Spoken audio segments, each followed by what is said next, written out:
సమరం న్యూస్ ఛానల్కు స్వాగతం.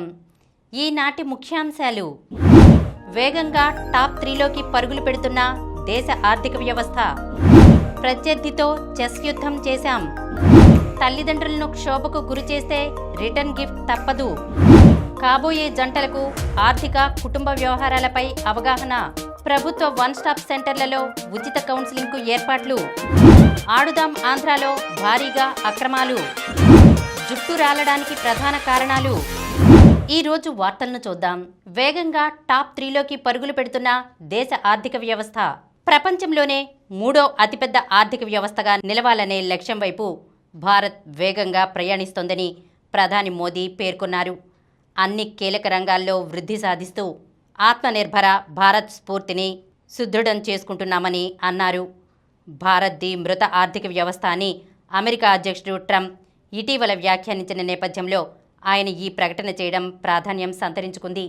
ఆదివారం బెంగళూరులో పర్యటించిన ప్రధాని 15,600 కోట్ల రూపాయలతో నిర్మించనున్న మెట్రో 3వ దశ నిర్మాణానికి శంకుస్థాపన చేసి 7,160 కోట్ల రూపాయలతో అందుబాటులోకి తీసుకొచ్చిన మెట్రో ఎల్లో లైన్ సర్వీస్ను ప్రారంభించారు. ఈ సందర్భంగా ఏర్పాటు చేసిన కార్యక్రమంలో మాట్లాడుతూ, శత్రువులు సరిహద్దుల ఆవల ఎంత దూరంలో ఉన్నా తప్పించుకోలేరని ఆపరేషన్ సింధూర్తో రుజువైందని పేర్కొన్నారు.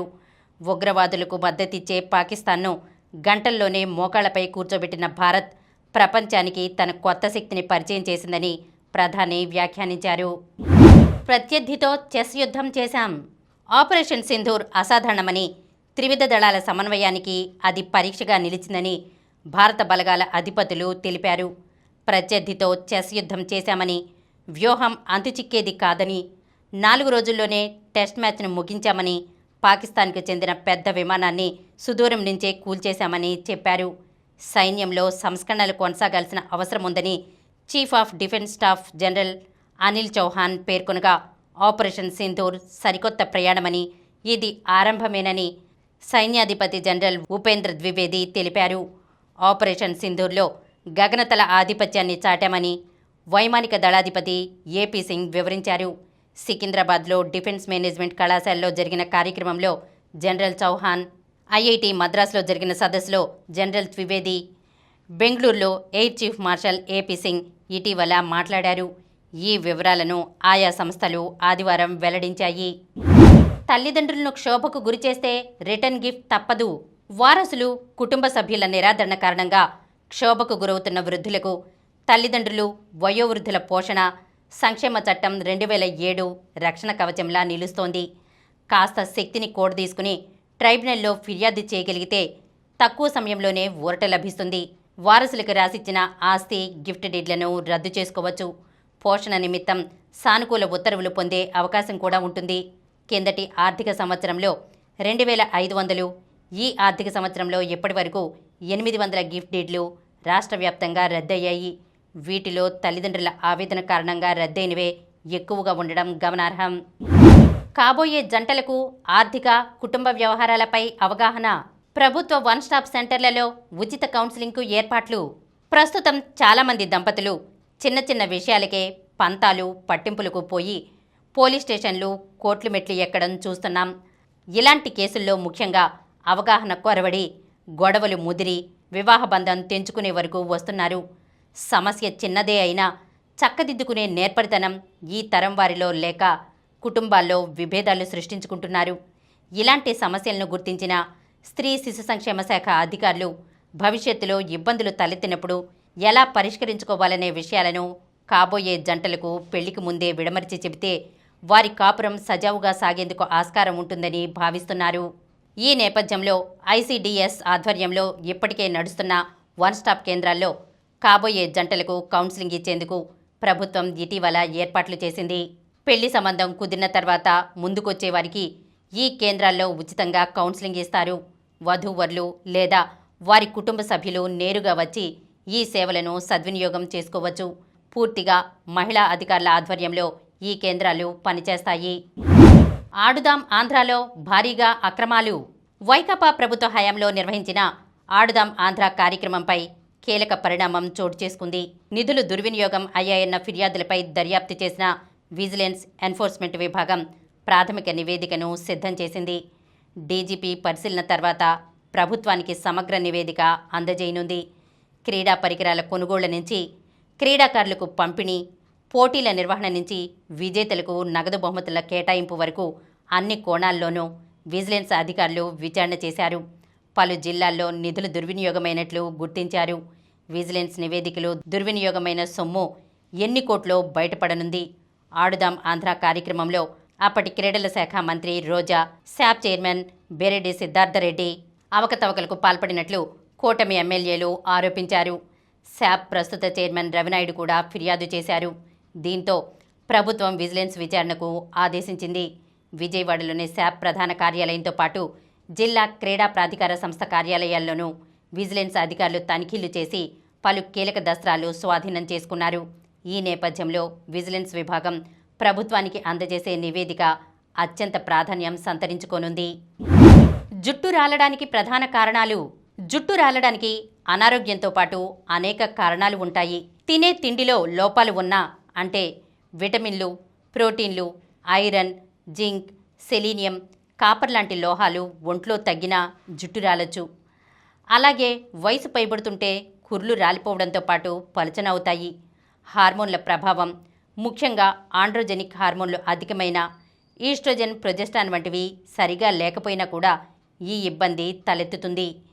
పీసీఓఎస్, థైరాయిడ్ వంటివి ఇందుకు దారితీస్తాయి. అలాగే దురద, చుండ్రు, పొక్కులు ఉన్న ఫంగల్ ఇన్ఫెక్షన్లు వచ్చినా కూడా ఇలా జరుగుతుంది. అంతేకాదు కొందరు షాంపూలు, నూనెలు వంటివి జుట్టు రాలడాన్ని అరికట్టడానికి లేదా పెరగడానికి తోడ్పడతాయని అనుకుంటారు. అయితే ఇది అపోహే. ఇవి పైన ఉన్న జుట్టుకు మాత్రమే పోషణ ఇచ్చి మృదువుగా మారేలా చేయగలవు. కానీ జుట్టు పెరిగేలా కుదుళ్లకు బలం ఇవ్వలేవు. అలానే నూనె కూడా కిందకి వెళ్ళడానికి చాలా సహాయపడుతుంది. జుట్టు రాలకుండా ఉండాలంటే సరైన పోషకాహారం తీసుకోవాలి. అయినప్పటికీ జుట్టు రాలుతుంటే సమస్యకు మూలం తెలుసుకోవడానికి దగ్గరలోని చర్మవ్యాధి నిపుణుల్ని సంప్రదించాలి. ఇప్పుడు కొన్ని సంక్షిప్త వార్తలను చూద్దాం. లక్ష్య, నిత్యకు 2 పతకాలు, రజతం, కాంస్యం కైవసం. ప్రపంచ అథ్లెటిక్స్ కాంటినెంటల్ మీట్లో ఈనాడు సిఎస్ఆర్ కార్యక్రమం లక్ష్య అథ్లెట్ నిత్య గంధే సత్తా చాటింది. ఈ ఈవెంట్లో ఆమె రజిత, కాంస్య పతకాలు సొంతం చేసుకుంది. ఆదివారం మహిళల 200 మీటర్ల పరుగులో నిత్య 24.11 సెకండ్లలో లక్ష్యాన్ని చేరి రజితం సాధించింది. ఏంజెల్ పసిడి దక్కించుకోగా ఉన్నతి కాంస్యం గెలుచుకుంది. ఆసియా అండర్-19 బాక్సింగ్లో స్వర్ణాలు. మెరిసిన Nisha, Muskan. Asia under nineteen boxing ఛాంపియన్షిప్స్లో భారత బాక్సర్లు అదరగొట్టారు. మహిళల విభాగంలో నిషా, ముస్కాన్, పురుషుల విభాగంలో రాహుల్ కుందు పసిడి పతకాలు సాధించారు. భారత్ 7 రజితాలు, 4 కాంస్య పతకాలు కూడా గెలుచుకుంది. చెన్నై గ్రాండ్ మాస్టర్స్ చెస్లో అర్జున్ పరాజయం. చెన్నై గ్రాండ్ మాస్టర్స్ చెస్ టోర్నమెంట్లో అర్జున్ ఇరిగేసికి తొలి ఓటమి ఎదురైంది.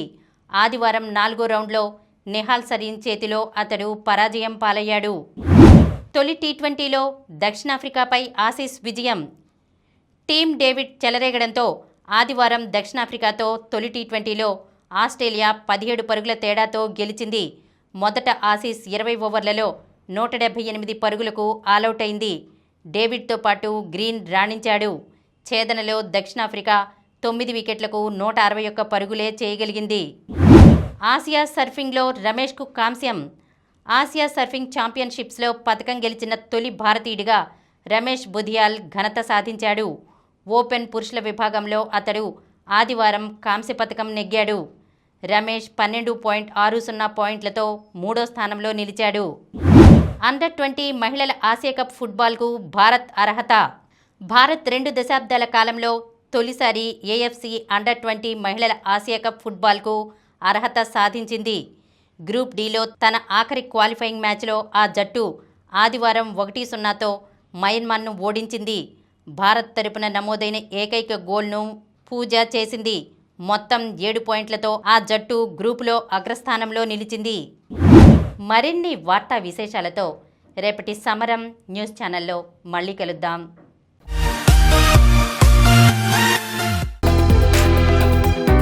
ప్రతిరోజు వార్తా విశేషాల కోసం అనతి కాలంలోనే 20 కోట్లకు పైగా వ్యూస్ సాధించిన సమరం ఛానల్ సమర్పించు సమరం న్యూస్ ఛానల్కు సబ్స్క్రైబ్ చేయండి, లైక్ చేయండి, మీ ఫ్రెండ్స్కి షేర్ చేయండి.